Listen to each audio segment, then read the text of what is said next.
અમદાવાદ ખ્યાતિકાંડ મામલે ક્રાઇમ બ્રાન્ચનો તપાસનો ધમધમાટ। ક્રાઇમ બ્રાન્ચની ટીમ આરોપી સંજય પટોડિયાને લઈને હોસ્પિટલ પહોંચી।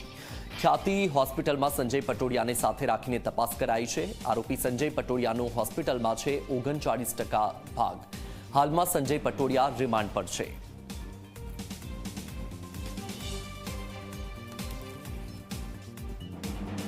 ખ્યાતિ હોસ્પિટલમાં દર્દીઓના મોતનો મામલો અને કૌભાંડનો મામલો તપાસ ચાલી રહી છે। અત્યારે અમદાવાદ ક્રાઇમ બ્રાન્ચમાં ત્યારે વાત કરવામાં આવે તો 7 આરોપીઓની ધરપકડ થઈ ચૂકી છે। જે પૈકીના એક આરોપી ડોક્ટર આરોપી સંજય પટોડિયા જે છે તેને તપાસ અર્થે અમદાવાદ ક્રાઇમ બ્રાન્ચ અત્યારે ખ્યાતિ હોસ્પિટલ ખાતે લઈને આવી છે। સાથે સીએને પણ રાખવામાં આવેલા છે।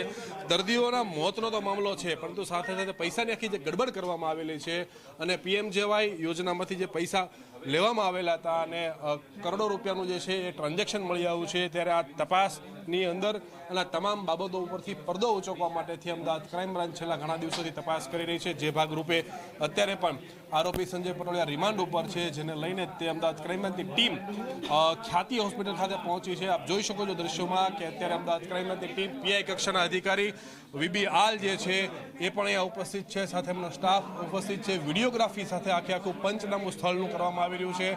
નાણાકીય વ્યવહાર શું હતા, કેવા પ્રકારના હતા, કઈ રીતે દર્દીઓમાં લાવવામાં આવતા હતા, આ તમામ બાબતોને લઈને અત્યારે તપાસ ચાલી રહી છે। તપાસમાં શું સામે આવે છે એ જોવું રહ્યું। કેમેરામેન અમિત મકવાણા સાથે ઉદય રંજન, ઝી મીડિયા, અમદાવાદ।